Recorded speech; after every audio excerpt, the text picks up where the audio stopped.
नमस्कार दोस्तों, स्वागत है आप सभी को मेरे यूट्यूब चैनल में। दोस्तों, आज की जो हमारी वीडियो है इसमें हम बात करेंगे ग्रेजुएशन में बीए, बीएससी, बीकॉम जो होता है पार्ट 1, 2, 3।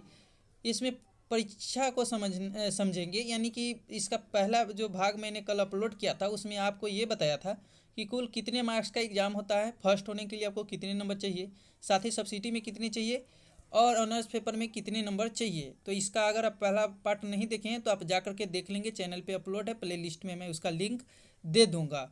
और इस वीडियो में हम समझने वाले हैं कि एग्ज़ाम के बारे में, यानी परीक्षा के बारे में, कि आखिर इसमें परीक्षा किस प्रकार होती है, कितने क्वेश्चन पूछे जाते हैं और साथ ही जो क्वेश्चन का जवाब देना होता है वो कितना देना होता है, और क्या कोई छात्र इसमें फेल भी करते हैं या नहीं करते हैं, और प्रश्नों की संख्या जो होती है वो कुल कितनी होती है।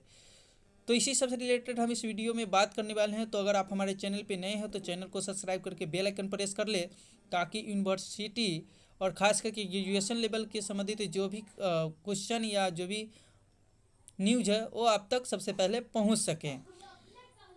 तो दोस्तों, चलिए हम आपको समझाते हैं कि आखिर जो है इसमें परीक्षा का लेवल क्या होता है। वीडियो शुरू से लास्ट तक जरूर देखिएगा, तभी आपको एक एक बातें समझ में आएगी। तो चलिए बात करते हैं। पहला इसमें जो है कुल कितने प्रश्न पूछे जाते हैं।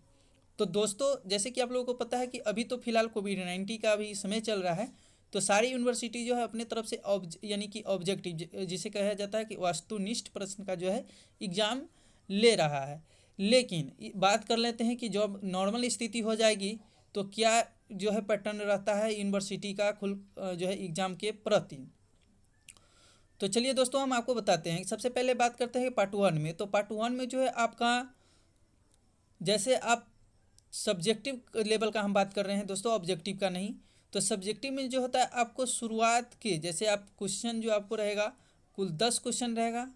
और 10 क्वेश्चन में जो दोस्तों आपको क्वेश्चन नंबर 1 में कुल 10 ऑब्जेक्टिव दिए जाएंगे। यानी कि कुल जो है आपका 10 ऑब्जेक्टिव रहता है, जिस प्रश्न को आपको बनाना अनिवार्य रहता है, यानी कि उसका जवाब आपको देना रहता है।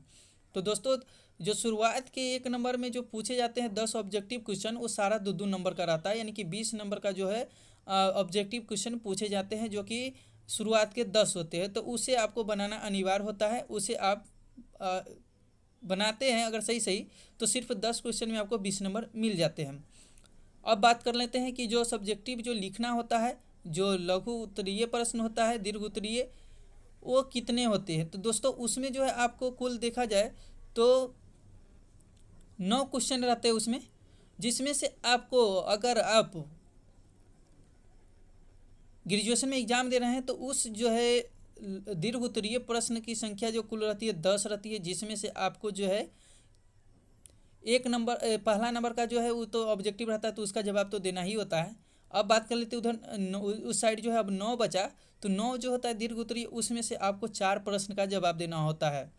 तो दोस्तों, जैसे कि जैसे आप समझते हैं कि ग्रेजुएशन में जो होता है फर्स्ट या सेकेंड या लास्ट ईयर में जो होता है 100 नंबर का हमारा ऑनर्स पेपर होता है। 2-2 सौ का होता है, लेकिन एक जो ऑनर्स पेपर होता है 100 नंबर का होता है। तो उसमें जो होता है कुल 4 प्रश्न का आपको जवाब देना होता है 9 प्रश्न में से। तो जो 9 प्रश्न में से आपको 4 प्रश्न का जवाब देना होता है, वो सारा क्वेश्चन जो है 20-20 नंबर का होता है। तो अगर आप सही सही जवाब देते हैं चारों क्वेश्चन का, तो आपको लगभग 20 चौक 80 और 20 100 यानी कि पूरे 100 नंबर भी मिल सकते हैं। लेकिन ऐसा नहीं होता है, कुछ नंबर जो है यूनिवर्सिटी के द्वारा काट लिया जाता है। तो 4 क्वेश्चन जो होता है वो आपको बनाना होता है, जिसमें से 9 में से आप कोई भी 4 क्वेश्चन ढूंढ करके दीर्घ उत्तरीय प्रश्न उसका दे सकते हैं। और एक जो प्रश्न होता है वो 20 अंक का होता है। तो आप समझ सकते हैं कि अगर 20 नंबर का पूछ रहा है प्रश्न, तो आपको लिखना भी किस आधार पे होगा। अब बात कर लेते हैं कि प्रश्नों की कुल संख्या कितनी रहती है। तो फर्स्ट ईयर में जो है कुल सारे प्रश्न की संख्या सेम ही रहती है सारे ईयर में। जैसे कि मैंने पहले ही बताया है कि कुल प्रश्नों की संख्या 10 रहती है, जिसमें 1 नंबर जो रहता है उसमें ऑब्जेक्टिव दिए जाते हैं 10, जिसको आपको बनाना अनिवार्य होता है। और बाकी जो 9 होता है उसे आपको सब्जेक्टिव के रूप में लिखना होता है, जिसमें से आपको जो है सिर्फ 4 ही का जवाब देना होता है।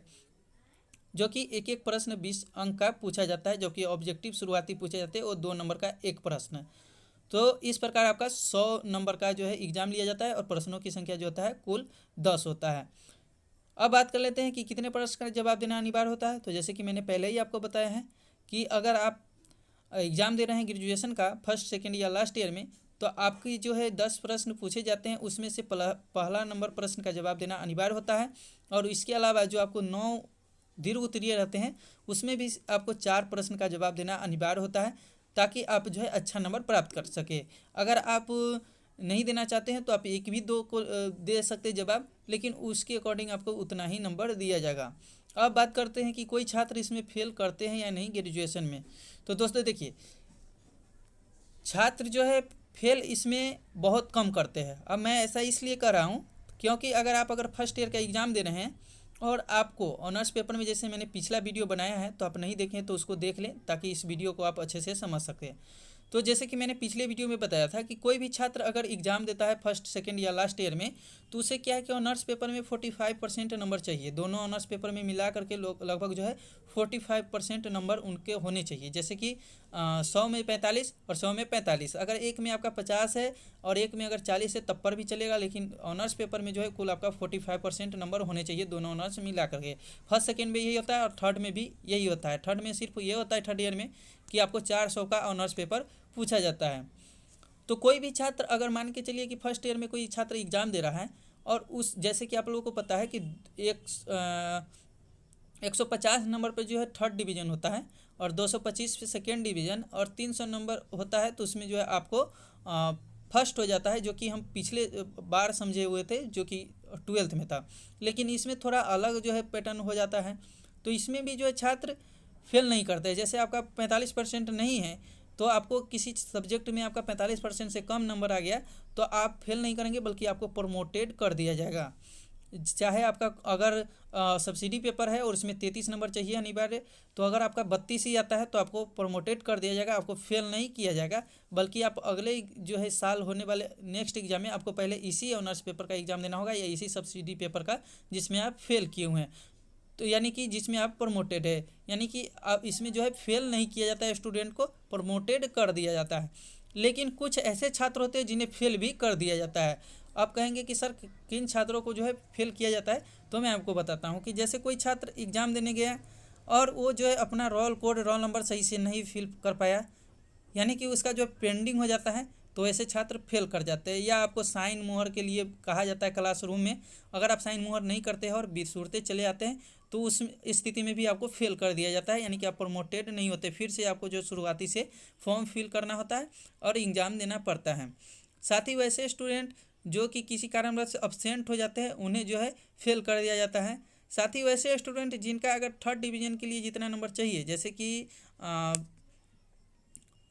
थर्ड डिवीज़न के लिए जितना नंबर चाहिए उससे अगर कम होता है, तब इस स्थिति में आपको फेल किया जाता है, नहीं तो आपको फेल नहीं किया जाता है। तो आप समझ गए होंगे कि इसमें फेल करता है या नहीं, कुल प्रश्नों की संख्या कितनी है। अगर कोई आपको क्वेश्चन है तो हमें कमेंट करके पूछ सकते हैं। उम्मीद करते हैं वीडियो अच्छी लगी होगी और आप समझ गए होंगे कि जो ग्रेजुएशन में परीक्षा का जो लेवल है वो कैसा रहता है। तो मिलते हैं अगले वीडियो में, जब तक ले जाए।